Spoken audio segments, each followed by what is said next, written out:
Hello, welcome to Everyone's a Critic movie review podcast. I'm your co-host, Bob Zerl. This is not your regular episode.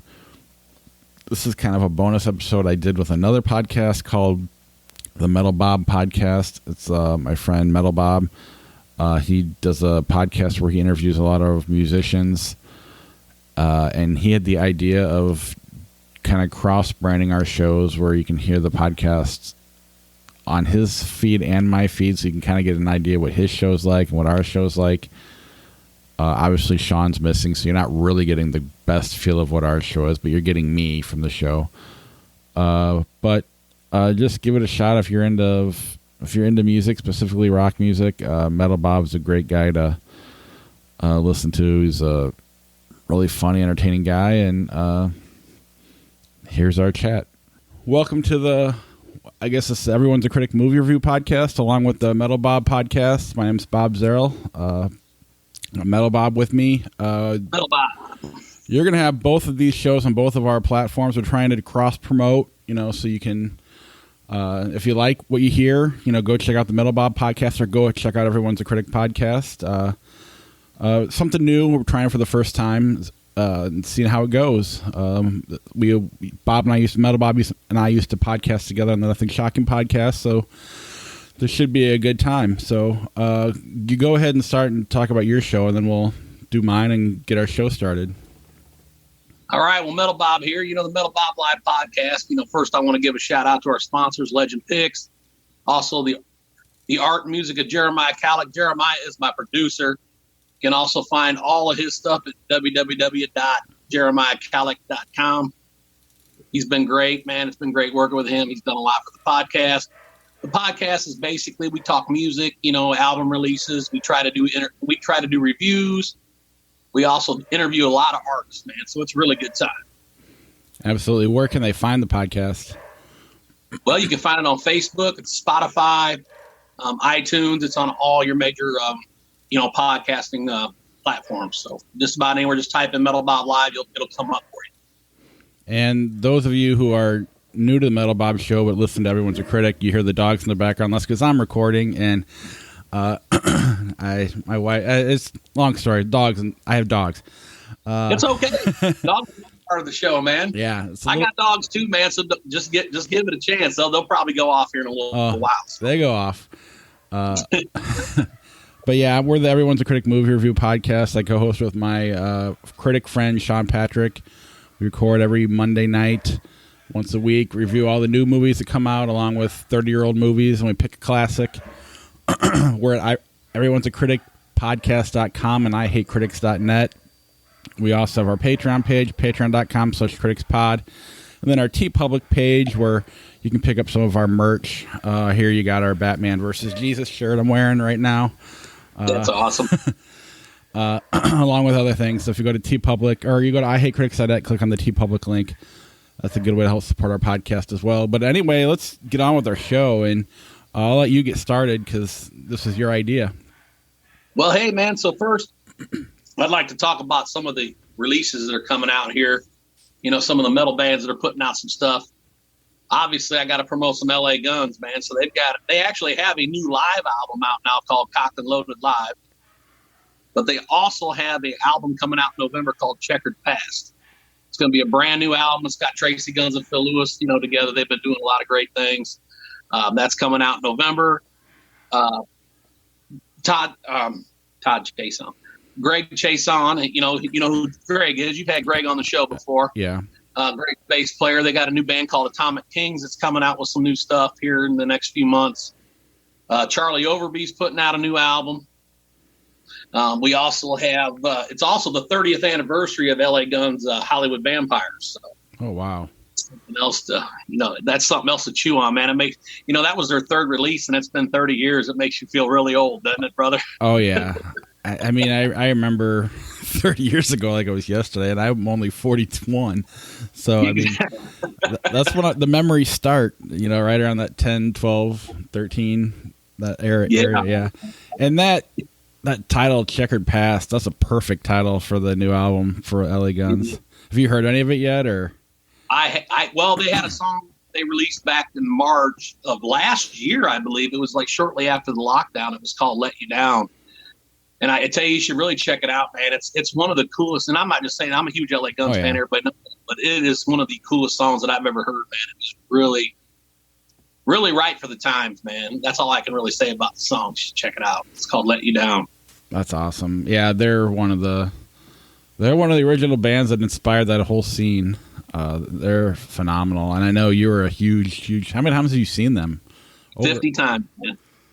Wow. 50 times. I haven't gotten off 50 yet, but there's a reason for that because I haven't been able to go see them. But it's going to happen. Oh yeah, I mean the lockdown was not kind to live shows. Have you been to a live show yet? I think you've played one, haven't you? I did play one. It was a good time, man. We had a couple hundred people down there at the pub in Milan, so it was really fun. And but I did go see Paul Thorne. Oh, nice. Back in April. That was the first show I'd seen in over about almost a year and 2 months. So it was a great time, and I'm looking forward to many more, man. So we're going to go see Candlebox here in August. Going to go see, we got tickets for the Boxmasters, which is Billy Bob Thornton's band, the actor. Oh, awesome. Which is right up your alley, man, because, you got the whole movie podcast. Yeah, but I can't talk about movies with him or he'll cut me off. He'll end the interview. He likes to talk music. But no, I know. He like when it's about the music, it's about the music with him, and I understand that, and I respect that. No, but and he's a fantastic actor, and I mean, and I love actors that their first love is music. I mean, that's my first love. I just have a Critic friend, so that's where this podcast came from, and we're actually going to work on doing music stuff on our Patreon page, reviewing albums and stuff. But it won't be as like where you and I are more into that rock and metal scene, especially in the '80s. And we like everything, but we'll probably be more. There'll probably be pop involved too because he's a radio guy. But anyway, yeah, that's cool. I got my last show. What was your last show before the pandemic started? Actually, I took my wife. My wife's a huge Luke Combs fan. We went to see Luke Combs at the Mizzou Arena here, and that would have been February. Oh, wow. The February right before all this went down. And I honestly think he only put in like 2 shows and the whole thing got shut down. I mean, shortly right after that. And, man, it's been a long time, man. And, that's our thing. I love to go to live shows. And when I couldn't do that anymore, man, I got super bored, and it was rough, man, for a long time. What are we going to do? It's like. Yeah, I missed it. And especially I'm not here to badmouth the band. I like them. That's why I went to the show. But the last show I saw was Jimmy World at the Rust Belt in the Quad Cities. And I'm a casual fan of that, that kind of type of music. I'm more into the heavier rock stuff. But I had to wait, I finally went back to the Rust Belt. It was a nice bookend where I saw Corey Taylor, social distance. But it was good to get back, and I'm going to see Seven Dust with my son in a couple days here. Nice.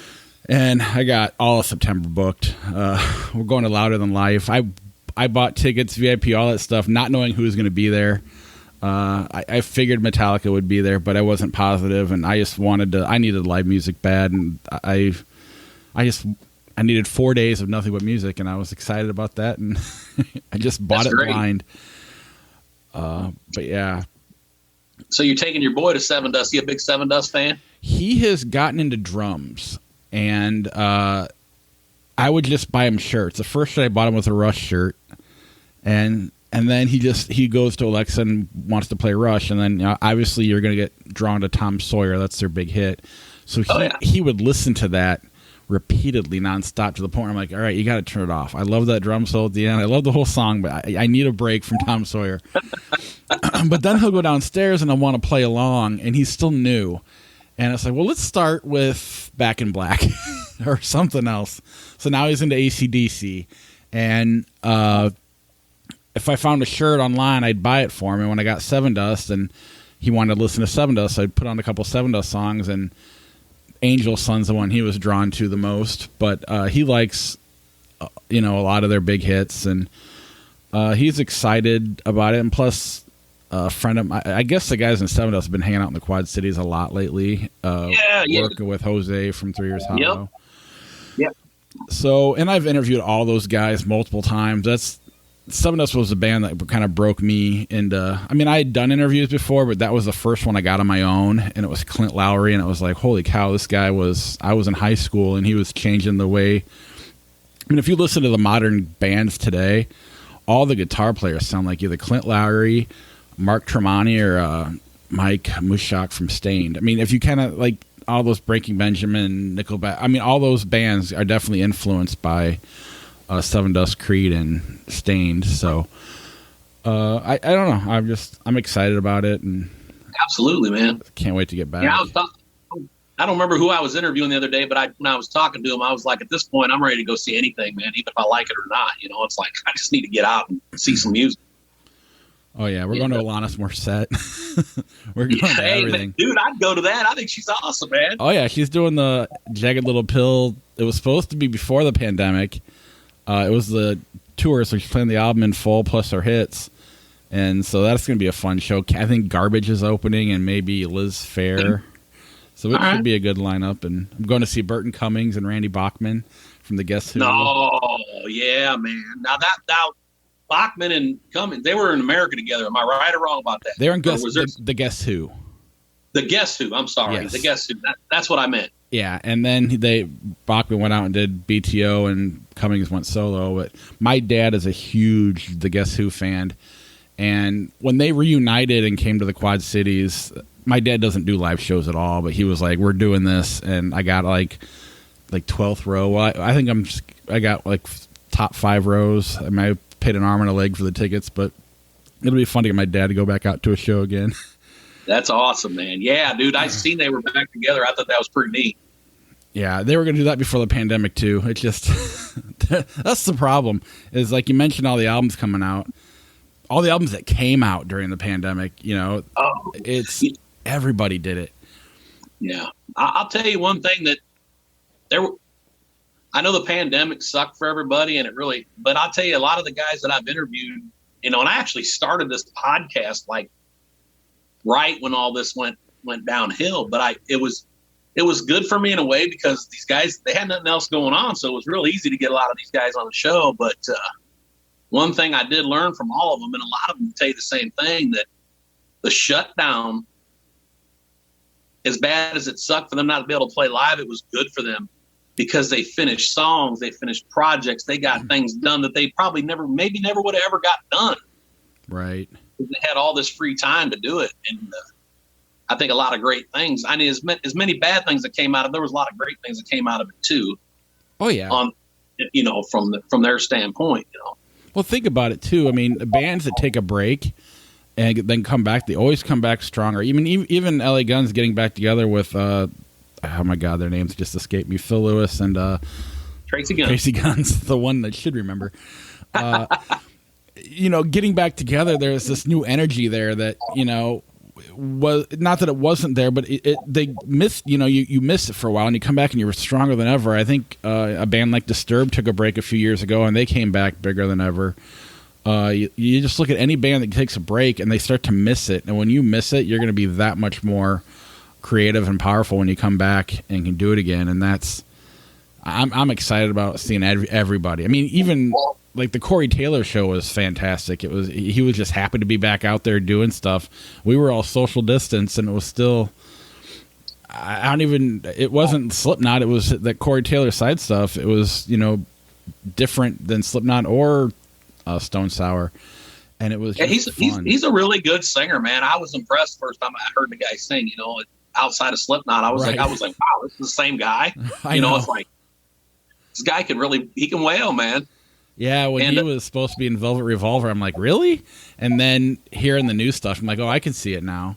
Yeah, absolutely. I know him and I don't know if it was him and Nikki Sixx and a few guys. They did some song together not too long ago. I can't off the top of my head think of the name of it. I think it was Rob Zombie. I think it was Nikki Sixx, John Five, Rob Zombie, and the old, I think it's Ozzy's drummer right now. The old LA Rats thing. Yeah, I seen that. But there was another song thing Corey Taylor was involved with. I just can't think of it off the top of my head. Oh, I think I know what you're talking about. Was it Thunder Force? The thing on Netflix? There's a movie. And there was like a super group band. I think Corey Taylor sang in it. And Yeah, I think Joe Elliott was even in it from Def Leppard. There was a bunch of guys involved in this song. They all sang in it. Yeah, I think Lizzie Hale sang on it. It was, yeah. It was basically 6 a.m. and they had a bunch of guest vocalists and different things. That sounds right. 6 a.m. is good. Where you just go down rabbit hole after rabbit hole. Yeah. I was bummed that the Motley Crue Def Leppard thing got bumped a year, but I get why, because they didn't know for sure. But well, when you're talking that magnitude of people, I mean, I imagine that most of those stadiums are going to be pretty full. So it's like they want to make sure that everybody's got a fair shake in this whole thing. But right, it's hard to believe that they announced this thing and it's going to take 3 years to get it off the ground. Yeah, but I mean, that's a hell of a lineup. I want to go. It is. The tickets are a little steep, but I've seen all 4 bands, multiple times. I don't, if they fall in my lap, I'll probably go, but I'm not gonna be too concerned if I do miss it. Right. I've never seen Joan Jett or Poison, and I really want to see Joan Jett, and I'm sure Poison's a hell of a time. So I didn't have tickets because they sold out so fast, and the scalpers got them and just jacked the prices up so high. And yeah, but I mean, I might try to get them now that they're rescheduled, but we'll see. But it's just getting that's the thing. I spent so much money on tickets that I'm kind of out. So I need to kind of let my savings start to build back up a little bit because I went all out. And there's still more I want to see. Black Label Society's tour. I mean, there's all these tours that I want to go to. Hailstorm's coming to the area, and it's I hate saying no to anything right now. Yeah, you a big Hailstorm fan? Oh yeah, I love her voice. I'm sure you've probably seen the video of her and Eric Church doing Damned Old Rock and Roll. Yep. How cool is that, man? I love her. The whole band's how eclectic they are. They're not trying to just be one thing. They're not ashamed to do the country thing. I mean, she was up there with Big and Rich doing the Saturday morning football stuff a few years ago, game day or whatever. They actually went on tour with Eric Church. Yeah. I just remember them doing that song at the Country Music Awards or whatever. She started singing, the eyes in the crowd got so big. They're just like, wow. It's like, man, it's like they just brought it. And Eric Church, he's kind of a rebel anyway, man. He loves that rock and roll, man. He's the only one that really ever paid tribute to Lemmy when he passed away. I don't know if you remember that. Yeah. They, all these award shows, and it bugs the hell out of me. And I ain't going to get too big into this, but when these guys do pass away, man, it seems like a lot of them get really snubbed on these shows. But Eric Church, he played record year, and he made sure that, they broke into Ace of Spades and put Lemmy. That gained a lot of respect for me. I've always been an Eric Church fan, but man, that guy, he knows, man. He knows where them roots come from. Oh yeah, even the little bit of a Lemmy tribute they did at the Grammys. I think they only did it because Johnny Depp was in Hollywood Vampires.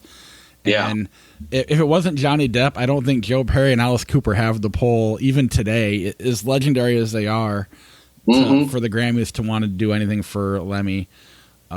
I mean, look what they did to Eddie Van Halen. Not like you said, you don't want to get into it, but it was just like they should have. Eddie Van Halen's like the best. I mean, arguably the best guitar player of all time. He definitely changed the game. That should have been, I don't know, Neil Peart. I don't even know what he got. You can go on and on. Yeah, buddy. I tell you, man, it's John Prine got snubbed. Man, there was a lot of guys. That, you talk about probably. Maybe, arguably, the best songwriter of all time. Right. John Prine got snubbed. It's like, ugh. There was people really upset over that at CMTs. I know that, what's his name, from the Jason Isbell. Yes. And then his wife, I think it was his wife, they turned in their CMT cards. They were so pissed about it. They're like, you know what, we're done with this, man. He said, it takes 2 seconds to mention the guy. You mention all these other people, man. How can you forget somebody like that, especially a legend like that? It's like, but I know they made up and that they gave him a bunch of Grammys and stuff after that. It's like, come on, man. Not that he didn't deserve them. He deserved every damn one. Oh, yeah. But, it's like, it's all business, and I mean, I look at my daughter and she'd be like Eddie Who, you know, and I mean, I get it. And that's who they're trying to get. You know, I think was it Billie Eilish was on the talk show and didn't know the band Van Halen, and everybody made a big deal out of it. And it is what it is. You know, I didn't know Jeff Beck right away. It took me, you know, getting into Aerosmith and then going backwards and Zeppelin and then all the Yardbirds, all Jeff Beck. And then now you hear Slash. All these guys go back to Jeff Beck and talk about how he's, you know, their favorite. And I didn't know that at that age. And that was when the media was trying to appeal to me. So I get it. It just isn't fun. You know, Right. I think it was, you know, go ahead. Anybody that's had any kind of impact on the industry deserves at least a name mention at these award shows, man. I mean, it is what it is. You got to give them the respect they deserve. Well, You're talking guys that sold millions of records. I mean, how does that not qualify? Right. No, I agree. And then, but I talked to Zach Wilde way back when I was doing more interviews, and I was asking about it because I think, I don't remember what it was, but the Grammys were not being kind to rock and metal, and they really haven't been since. But Zach's like, but you think the pop music fans are pissed off Justin Bieber didn't get a Metal God Award? You know, he goes, who cares? You know, I'm into jazz, and you know, no one's given these guys awards. You know, you like what you like and just like it, and don't worry about what's popular. Right. And he's right. It's just so hard. I don't know. You want to be. I don't know. I feel like all my friends are into punk stuff or emo stuff, and they're specific in the genre they listen to, and I like a little bit of everything. And you're very much like that as well. And I don't have a lot. I mean, I have a lot of friends, but I'll go to Corey Taylor alone. You know, I'll go to the seven. You know, I don't have a lot of friends that share the same music taste as me, or at least as open minded as like you are, or even when we did the Nothing Shocking podcast together, and Eric was. That's what I'm missing, and I just feel like I want that validation that this is the best type of, you know, what I like's the best, and I want everybody to like it and go join with me. And even my kids, it's hard. Like my son, it's awesome that he's getting into it, and he's going to his drum teacher, and he's asking about the beginning of Walk This Way, and his drum teacher had to look it up on YouTube because he hadn't heard it, and I was like, oh my god, this is embarrassing. No. He knew who Aerosmith was, but he knew Dream On. And I think when he heard it, he recognized it, but it was just kind of like, really? I mean, it's funny, and but they're past their 50. They've been around 50 years. So what are you gonna, you know? I don't know. Oh man, I feel you. But I love that stuff. I don't know, man. He just needs to listen to Aerosmith more, man. You tell him Metal Bob said so. Yeah, and my daughter's into that because she went to Target and I think they had the Rolling Stones and Guns N' Roses and Def Leppard and Aerosmith, and she was like, "Can I have one of these shirts?" I'm like, "You can have all of them," but I'm like, "You gotta listen to the music though. You can't be that fashion person wearing the Metallica shirt around saying you like Metallica." But yeah, I know what I've seen these little memes with these girls wearing these T-shirts, you know, and like walking down the street, and there's a guy chasing them. Say, "Hey, name what's one your favorite song?" I actually watched a YouTube video yesterday with James Hetfield where they were pulling out pictures of people wearing his shirts and asking him, "What do you think this person's favorite Metallica song was?" And he didn't know who any. It was like, I mean, it was the Kardashians and everybody. I don't know. But good for them getting their money. They deserve it. You know, I'm not. It's a hard business, and this pandemic hasn't been. Not that Metallica's struggling. I'm not saying that, but I'm all for. You know, if it's a fashion statement, whatever. I get the word out, maybe it'll make a comeback. Right. Oh, absolutely. Man. So what's the new movies out on the horizon, man, that you guys been talking about, man? Yeah, it was weird. We hadn't been back to the theater. The first movie back for me was that Spiral movie, the new Chris Rock horror movie, Saw franchise, whatever. How was that? It was surprisingly good. It wasn't a Saw movie. I mean, it's in the Saw universe, but it plays more like an action whodunit movie. Right. Because, the Saw movies are more about the kills and all that.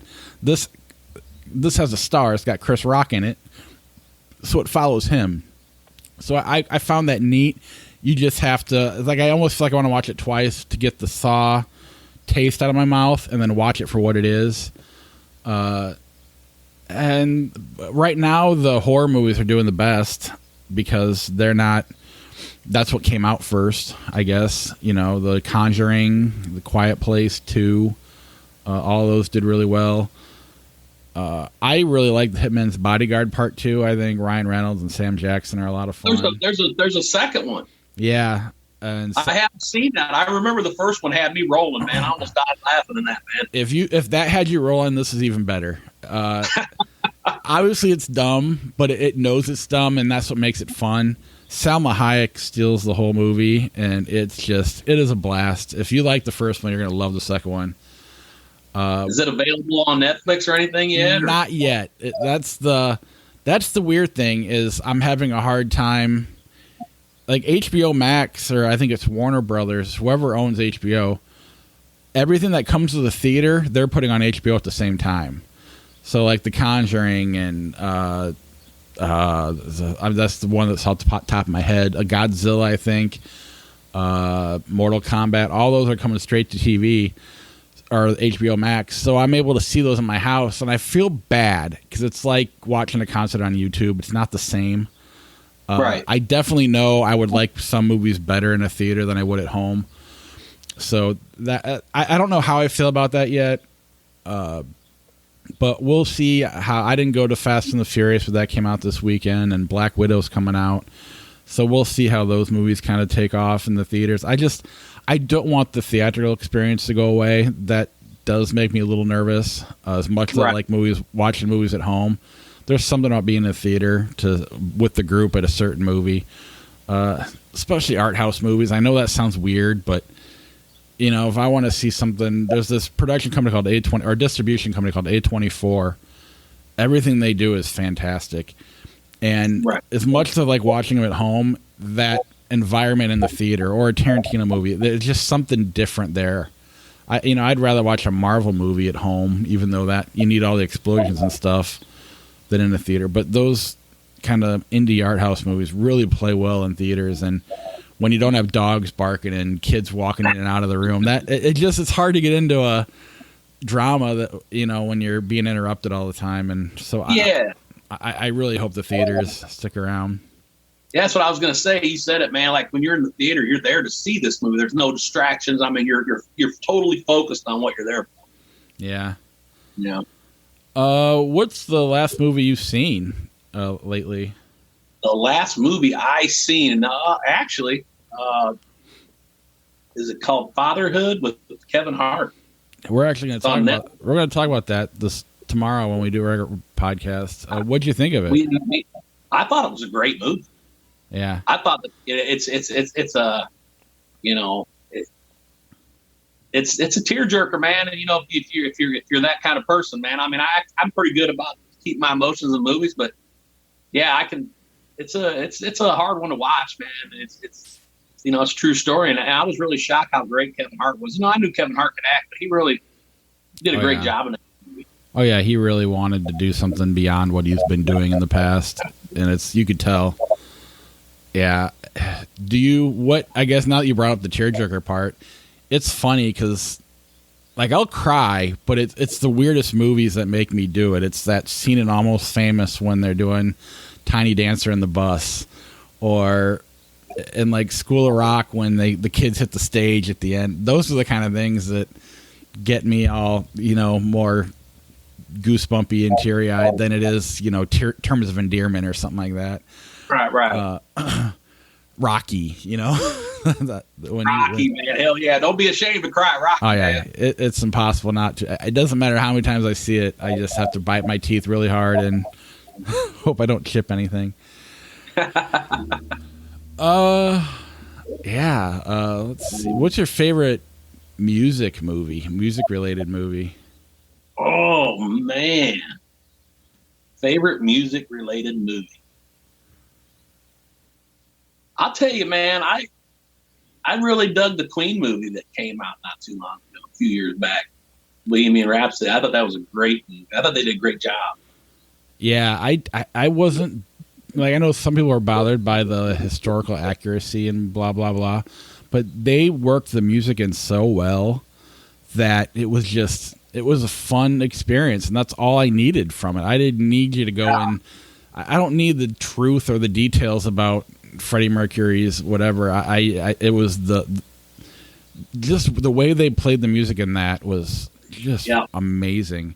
And the recreation of the concert at the end of the movie was unbelievable. Fantastic. It was unbelievable. Absolutely. Rocket Man. I don't know if you saw that or not. The Elton John one. I have not seen that yet, but it's on my list. It's neat. It's more of a fantasy, but it's kind of cool. Some people hated that one too. I mean, you're never going to make everybody happy with these biopics, but I was really shocked at how much I enjoyed that one too, because Elton John's one of the best. I enjoyed The Dirt too, man. I got a real kick out of that. It was hilarious. It was funny. It was pretty straightforward to the book, and for the most part. I mean, yeah, I thought I likened that to the Queen movie a lot. Where again, I don't care about not that it wasn't accurate. It's hard to tell a 30-year career in 2 hours, so you got to condense things, and. But it was fun. They did a really great job. The whole live wire part where they're writing that song, that's the kind of stuff I love to see in movies where like Mick's like, we got to tune it down, and then they do it, and I know it didn't happen that way. It doesn't matter. It's still awesome the way they put it together. It takes a fan sometimes to like those movies, but I loved it. They knocked that one out of the park too. It was a lot of fun. That said, because of the fact that it's like, I don't want an Aerosmith one. I don't want to, I don't know. It's hard to, did you struggle with it at all being a big Motley Crue fan that you are? Like, it's not because it wasn't perfect, or? No, I enjoyed it. Yeah. I thought it was great. It was funny. I mean, it was just, I don't know what anybody really expected, to be honest with you, man. It's right. Motley Crue. I mean, it was crazy, man. I mean, but like you said, I mean, that movie could have been 4 hours and people would still been like, it could have been a series. it actually did really well. Oh, yeah. I mean, on Netflix. So I mean, it's that's what sparked this whole reunion tour, and that they got a lot of new people interested in wanting to see them. And I watched it a handful of times. I didn't watch it just once. I watched it a couple times because it's fun and it's funny. But I guess my point was, like, I'm a big Aerosmith fan, and if they did it, I feel like I'm so close to the material, even though I don't know any of them. But it would just be, if it wasn't right on, I'd be like, oh, they left this out. And I think that would bother me too much. That's why I was wondering about if, Tommy Lee left Motley Crue at one point. They kind of glossed over all of that and went into the big reunion. But they didn't need it. So I'm glad that, I don't know. I liked it a lot. Have you seen the new A Star Is Born with Bradley Cooper and Lady Gaga? Yeah, I did. I've seen it. Yeah. Did you like that one? Yeah, it was good. I've never seen the original, so I don't really have anything to compare it to. But I thought it was well done. I thought it was a good movie for the most part. Yeah. Yeah, and like I said, when I talked about the live wire scene in the Motley Crue movie, when her Lady Gaga and Bradley Cooper are writing that song that ended up being overplayed to death, but it's still a great song. That's the kind of scene. Those are my favorite scenes in movies. Just the creating process. I love watching people try to write songs and collaborate together, and I love when a movie can capture that perfectly. Yeah, absolutely. And I thought that scene did it. That was great, man. Yeah, that's a good movie, man. Yeah. So, but have you ever seen the original? For the podcast, there's actually like 3 before this. There's 4. I think it's 4 different A Star Is Born movies. One is about like Broadway. Was in the 30s, and I think Judy Garland did one in the 60s or 50s. That's the worst. The Streisand one is a little over the top. I personally like the new one the best. But I I could see arguments for the original. I could see arguments for Streisand's, but I was kind of like, this should win the Oscar. This is this is an awesome movie. Is there any similarity into the two movies? The one with Christopherson and Streisand, and I mean, it follows the same narrative. It's just that one's a little over the top, you know. But yeah, I mean, it does follow the same narrative. It's just because of the time it came out, it's more of a musical, and the new one's more of a movie, and it's just hard to, like, for me personally, I'm not a big musical guy. Not that there's anything wrong with those movies, but when you're not predetermined to like something like that, it's hard to get into them. And because of that, there's times where it's not as, you don't buy into some of the logic of it. Like, well, why, this wouldn't happen, so, you know, and so I have a hard time getting behind certain things that happen in that movie. Well, and it seems like the Bradley Cooper version, they were aware of that and made sure you bought into everything that happened. And or at least I did. So that's kind of that's why it's my favorite. The original from the 30s that's the most original of all of them, but it's more about Broadway, I think, and being on stage. But again, it all follows the same narrative. Gotcha. But yeah, and I always go back to Almost Famous. That is, to me, like one of my, that and Rocky are my 1 and 2. I don't know which one I like better, but those two movies just, I don't know. Have you ever seen I'm assuming you've seen Almost Famous. You're a rock guy. Yeah, it's been a long time. Yeah, I've seen it. It's been a long time, man. But I do remember it. Yeah, that's one I just go back to. I could watch that. I remember it being good. Man, I ain't seen it. Well, it's probably been 15 years since I've seen that movie. Yeah, there's like a 4-hour version of it that doesn't add anything to it. I just like it so much that I'll just listen to it forever, you know, or watch it. I just want to be in that space, and so that's, yeah, I don't know. What's your favorite movie of all time? My favorite movie of all time. Wow. That's not even really a fair question, dude, to be honest with you. But I know. If I had to pick one movie. Or what's your go-to if you need to? Pulp Fiction. That's a great choice. Pulp Fiction, man. It shouldn't even took me that long to spit it out, dude. I love that movie. It's funny because a couple years ago there was this movie called Midsummer, and I saw it in the theater, and it blew my mind away. It instantly came up into my top 10 of all time. I mean, it's that good. And then every movie I watched after that, I'm just like, it ruined movies for me because it was so good, and like something that wasn't trying that hard, or a Marvel movie or whatever. It wasn't the same. And then it took seeing Once Upon a Time in Hollywood, the newest Tarantino movie, to be like, okay, there's still other movies that I can appreciate. You know, I don't know, if you hear a song that's just so good, you're just like, it's never going to be better than that, and I've hit the pinnacle. You know, it was almost a depression where it was just like, it's not going to get better than this movie, and I'm not going to enjoy movies again. And it took Tarantino to bring me back. I don't know if you ever had that with music, or if you always just enjoyed everything about it. Right. I loved it, man. Everything about it was good, man. Tarantino, I've always liked most of his stuff, man, and it's definitely, I like the fact that he puts these movies out where they kind of jumps around, so you really got to pay attention to a lot of stuff he does, man. And if you leave the room for 5 minutes, you miss a lot, dude. You got to watch them closely, man. Because the first time I watched Pulp Fiction, I didn't see it in the theater, so I was like, I got lost because I got up and, you know, made a drink or whatever. I come back and I'm like super lost. I'm like, what the hell's going on? And so, you know, then I sat down and watched, and then I figured it out. I'm like, okay, I see where this is going.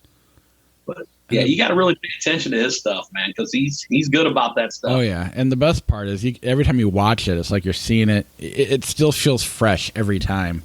You know, it's like a great song or a great album. Yeah, Tarantino's one of the best. Hell yeah. Man. So what you got, Bob? What's your day looking like, man? You busy guy?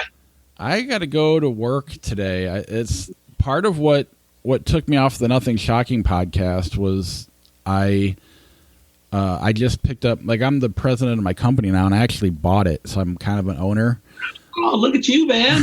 So, but I gotten so busy, and And I mean, I wholeheartedly say go listen to the Nothing Shocking podcast. I have no ill will towards those guys. I just ran out of time, and it was so hard to make time to do it. And Eric wanted to keep going, so I ran into him at Corey Taylor.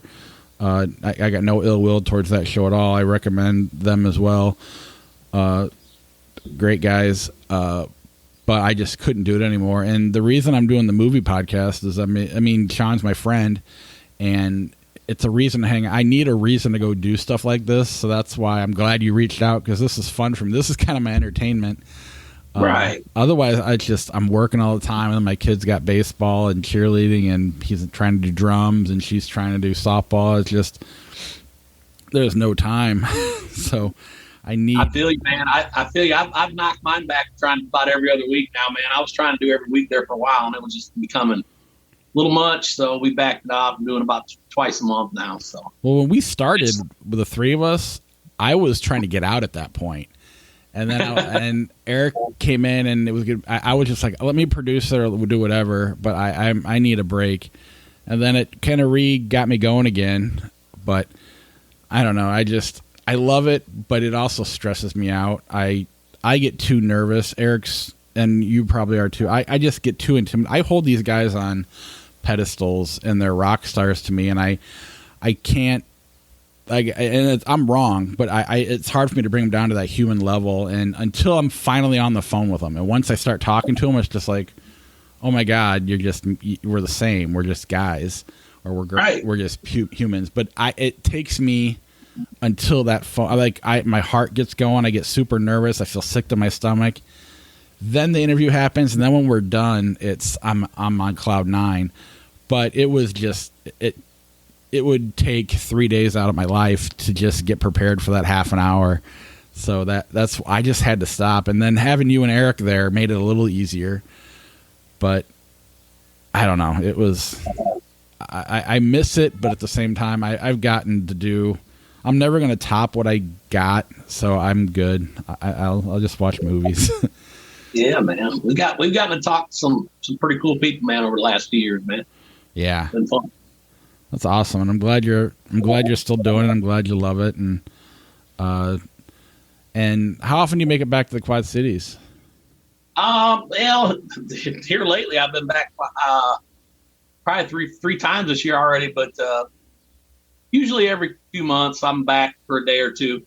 So I have to when I get a little extra time there, I have to let you know. Yeah, and I need to next time you play a show, I need to make sure I try to find us when I'm not like I have this 3-month window where I can't do anything, and then you never know. So hopefully I get to check you out, because I've seen you play before, and you're amazing. I love watching it, and I appreciate that, man. And I love talking to you. I love hanging out with you. It's this is fun. This is what's missing in my life because I'm working so much. So I'm so happy you reached out. We can do this anytime you want, man. It's a good time. So absolutely. Love talking music, man, and movies and anything. They go hand in hand. Music and movies. Oh yeah, absolutely.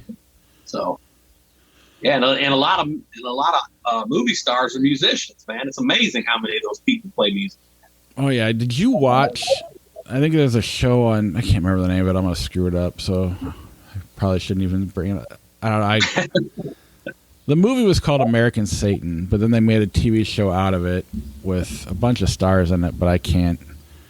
I shouldn't have even brought it up. I screwed it up. Sorry, everybody. Man, I can't remember what we talked about 5 minutes ago. Don't worry. Yeah. But yeah, I don't know. I love whenever you can get music and movies together. That's my favorite movies are in the music world. And honestly, my first love is music. I go downstairs with my son, and we'll just goof around on guitar and drums together. I'm trying to help him go, but he likes to play with me, and so that's like my favorite thing to do in the whole world. So it's just great.